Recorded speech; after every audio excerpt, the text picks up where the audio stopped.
Alhamdulillah, wassalatu wassalamu ala rasulillah, amma ba'd. So, every now and again people they ask us, why is it that, we do what we do, Why do we take people to Umrah? Why do we do all of these projects and so on and so forth? What motivates us to do what we do? So everyone is going to have a different story. But one of the things that keeps me going is because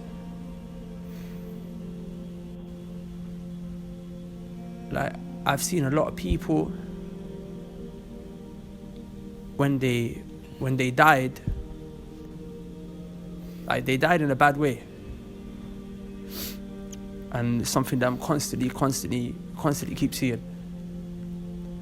And when that person is dead and she's buried, that's it, it's game over now. And because I've read these verses in the Quran about the Day of Judgment and the hellfire, and I've read these hadith about the Day of Judgment and the hellfire, I'm truly so heartbroken for this person. Only Allah knows really where this person's going to end. But wallahi, we fear for them. We don't want anyone to end up in that way.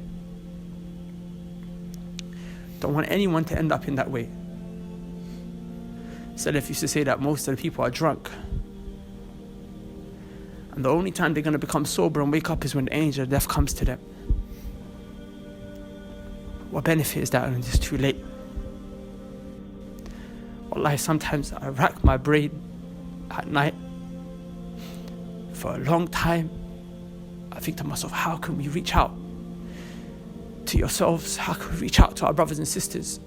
How can we do something to make them change? Wallahi, I gave most of the last 10 years to this, as did these brothers. But the reality of the matter is, as Allah subhanahu wa ta'ala said, most of them will not believe. So I keep seeing, people come into the masjid.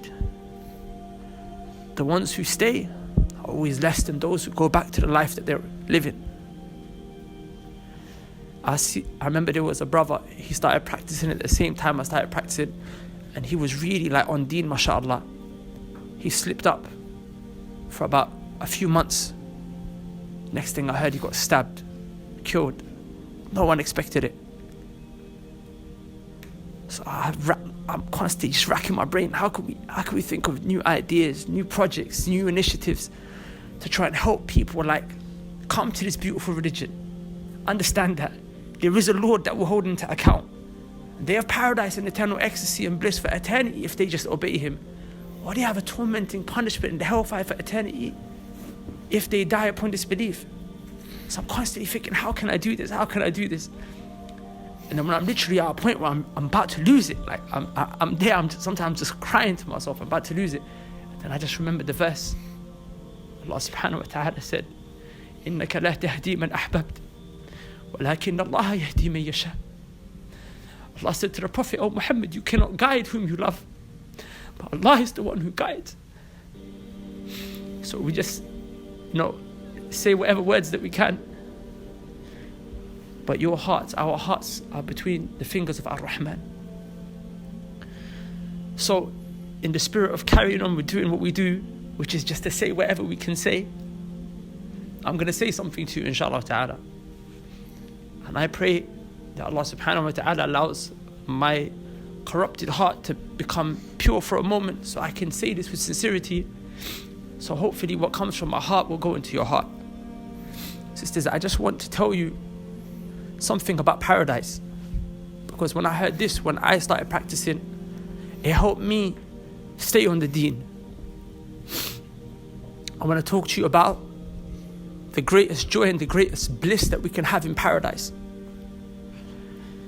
You see, when everyone enters inside of Jannah and they've been given everything that they ever dreamed of and everything that they ever wanted, they've got houses and palaces, they're with their families, living in absolute amazement and enjoyment. And when you thought it couldn't get any better, when you're there, an announcement is going to be made in paradise.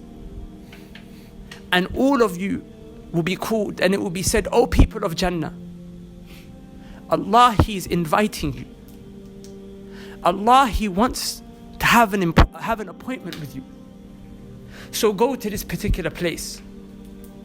And there won't be a single person in paradise that will refuse that invitation. How can you? Allah, your Lord, is the one who's calling you. Of course, you will answer His invitation. So we will all rush. And I say we, inshallah, because we have good assumption of Allah that we'll be from these people. We'll all rush towards that particular place. And as we're there,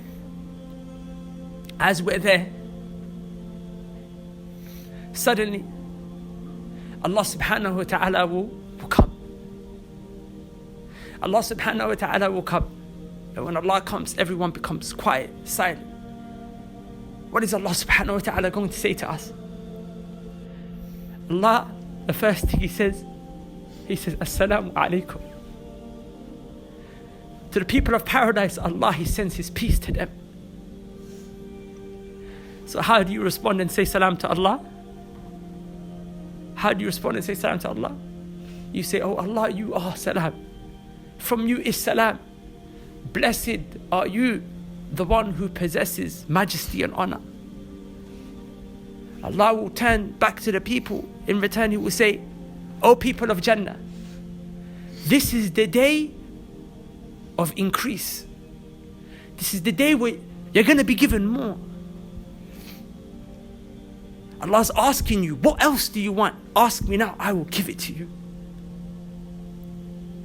The people will turn to Allah and they will say, "Allah, they only have one thing that they want from Him."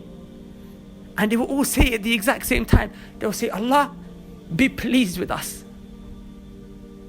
Allah, we just want you to be pleased with us. That's all we want." They remember they done a lot of wrong in this life. This life where you'll remember you've done a lot of bad things. You feel shy before Allah. You say, "Allah, just one thing. I just want your pleasure."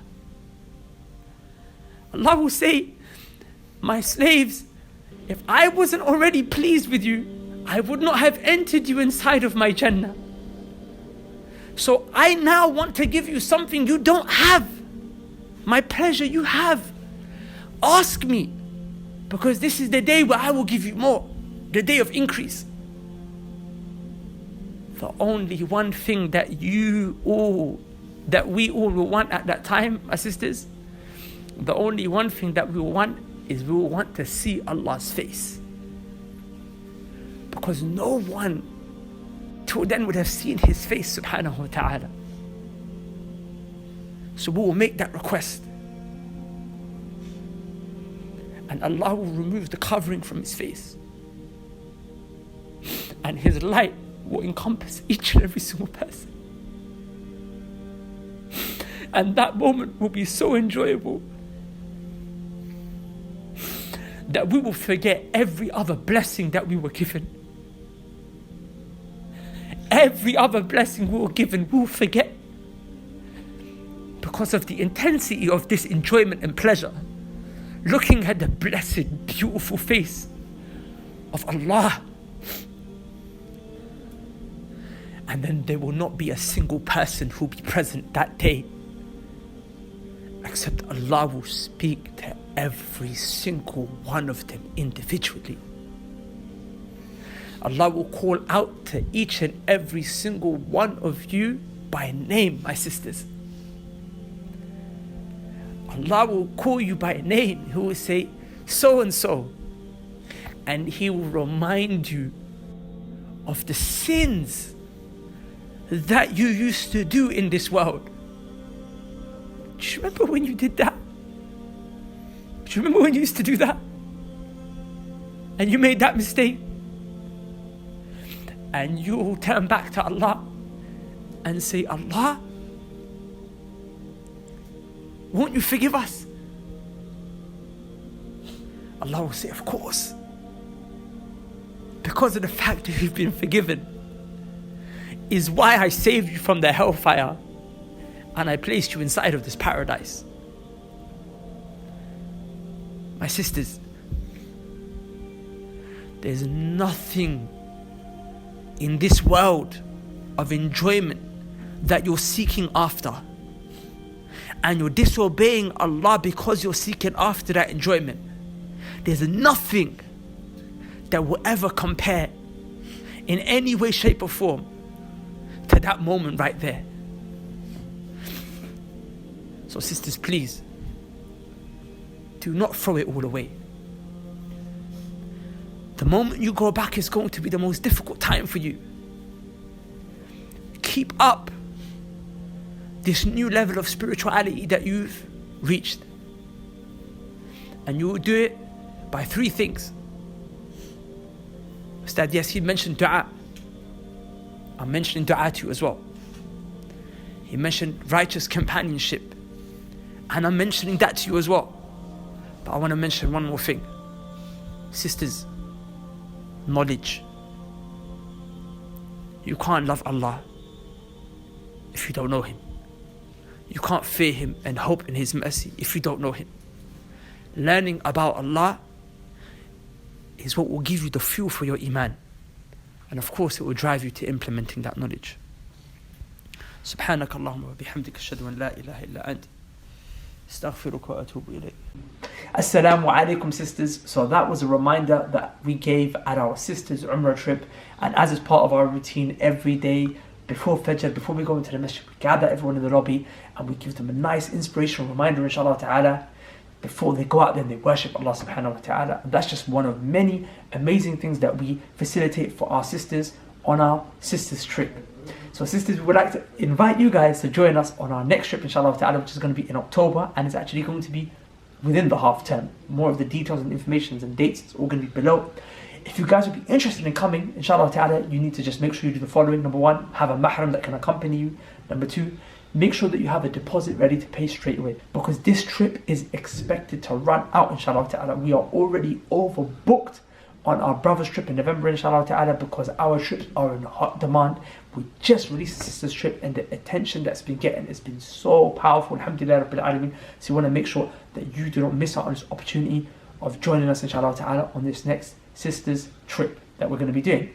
Also, as a side point, we do always take people who are at serious risk when it comes to their iman, or for whatever reason they really need to be able to attend this trip because it would be really beneficial for them in their particular specific circumstances. We do fundraise for them because they don't have the money and the cost to be able to come themselves. We've helped change, with Allah's permission, many people's lives who were in serious problem, in serious trouble before, and people actually facilitated their trip by funding their trip to be able to kind of make a way for them to come. And now, alhamdulillah, those people have changed their life. And imagine those who funded their trip, they're going to get so much reward, inshallah ta'ala. So we'd love it, inshallah ta'ala, if you could just be a bit generous, inshallah ta'ala, and just donate at the link below, even if you give £5. If each one of you gave £5, that will go such a long way. If you can give more, then fantastic. So with that said, inshallah ta'ala, if you'd like to join us, call the number below, inshallah ta'ala. WhatsApp the number below. If you'd like to donate for someone else to be able to make their dream come true, then inshallah ta'ala donate the link below. Assalamu alaikum wa rahmatullahi wa barakatuh.